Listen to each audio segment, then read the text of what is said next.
దేవుని పరిశుద్ధమైన నామమునకే మహిమ కలుగును గాక. ఈ ఉదయకాల సమయంలో మన ప్రభువును రక్షకుడైన యేసు క్రీస్తు వారి యొక్క శ్రేష్టమైన ఉన్నతమైన నామములో మా యొక్క శుభాభివందనాలు మీ అందరికీ కూడా మేము తెలియజేస్తూ ఉన్నాం. ఈ దినమున దేవుడు మనకు అనుగ్రహిస్తున్న అద్భుతమైన వాగ్దానము యోబు గ్రంథము 5వ అధ్యాయము 19వ వచనం. 7 బాధలు నీకు కలిగినను ఏ కీడును నీకు తగలదు. ఈ అద్భుతమైన వాగ్దానాన్ని బట్టి ప్రభువైన యేసుక్రీస్తు నామమునకే మహిమ కలుగును గాక. ఈ వాగ్దానంలో కానీ మనం చూసినట్లయితే గనక బాధలు, కష్టాలు, శ్రమలు, ప్రతికూల పరిస్థితులు అనేవి ప్రతి ఒక్కరి జీవితంలో కూడా ఎదురవుతూనే ఉంటాయి. మరి యేసుక్రీస్తు ప్రభుల వారిని మన సొంత రక్షకునిగా అంగీకరించాము కదా. అయినప్పటికీ కూడా వీటిని మనము ఎదుర్కొనవలసిందే. అయితే మనకు ఒక నిరీక్షణ ఉన్నది, మనకు ఒక విశ్వాసం ఉంది. ఇలాంటి బాధల్లో, శ్రమల్లో, కష్టాల్లో మనం వెళుతున్నప్పటికీ కూడా ఆ శ్రమలో దేవునికి మనం మొరపెట్టినప్పుడు ఆ దేవాతి దేవుడు మన ప్రార్థన ఆలకించి మన మనవిని అంగీకరించి ఆ శ్రమలో నుంచి, కష్టములో నుంచి దేవుడు మనల్ని ఎంతగానో తప్పించగల సమర్థుడు. దేవునికి స్తోత్రం కలుగును గాక. మరి దావీదు జీవితాన్ని కనుక మనం చూసినట్లయితే కనుక అతని జీవితంలో అనేకమైన శ్రమలు, అనేకమైన కష్టాలు, ఒక పక్క సౌలు ద్వారా శ్రమలు ఎదురవుతున్నాయి. ఆ యొక్క సౌలు అనువనువున అడుగడుగున దావీదుని వెంటాడుతూ ఉన్నాడు.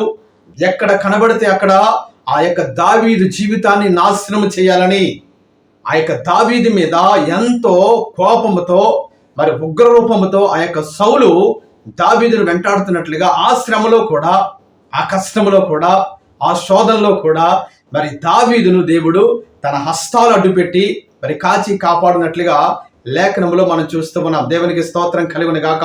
అదే రీతిగా మనం చూసినట్లయితే యోబు జీవితంలో శ్రమ వెంబడి శ్రమ, కష్టం వెంబడి కష్టము, కీడు వెంబడి కీడు కలిగినప్పటికీ కూడా దేవుడు కూడా తన హస్తాలు మరి ఆ యొక్క యోబు చుట్టూ కూడా చాచి ఏమాత్రం కూడా తన ప్రాణానికి హాని తగలకుండా కాచి కాపాడినట్లుగా కూడా లేఖనములో మనం చూస్తూ ఉన్నాం. దేవునికి స్తోత్రం కలుగును గాక. ఆ కష్టంలో, ఆ శ్రమలో, ఆ శోధనలో యోబు తట్టుకుని నిలిచాడు కాబట్టి 2 అంతల దీవెన పొందుకున్నట్లుగా కూడా లేఖనంలో మనం చూస్తూ ఉన్నాం. దేవునికి స్తోత్రం కలుగును గాక.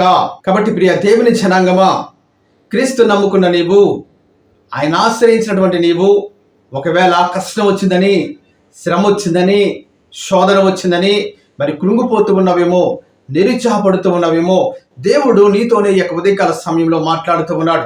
ఇదిగో మరి నీ యొక్క కష్టమును, నీ శ్రమను, నీ శోధనను ఆయన తీసివేయగల సమర్థుడు. కాబట్టి వెట్టు పరిస్థితుల్లో నిరుత్సాహపడవలసిన అవసరం లేదు, భయపడవలసిన అవసరం లేదు.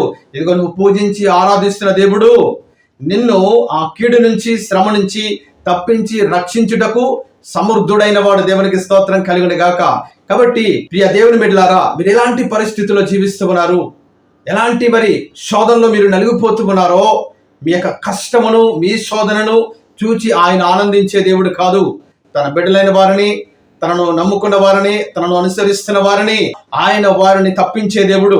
ఇదిగో మరి శ్రమలో నీవు నన్ను గూర్చి మొర్రపెట్టుము, నేను నిన్ను ఆదరించేదనని ఒక అద్భుతమైన మాట కూడా మనకు బాగా తెలుసు కదండి. కాబట్టి ఈ యొక్క వాగ్దానాన్ని ఎత్తిపట్టి నువ్వు ప్రార్థన చేసినట్లయితే, అయ్యా నన్ను కూడా ఈ బాధలు చుట్టుకుంటూ ఉన్నాయా, ఈ కీడులు నన్ను వెంటాడుతూ ఉన్నాయి, వీటి నుంచి నాకు సహాయం చేయండి, నన్ను తప్పించండి, విడిపించండి అని నువ్వు మొరపెట్టగలిగినట్లయితే కనుక దేవుడే నీకు సహాయం చేయగల సమర్థుడిగా కనబడుతూ ఉన్నాడు. కాబట్టి ఈ వాగ్దానం నమ్మి మనమందరం కూడా ప్రార్థన చేద్దాం.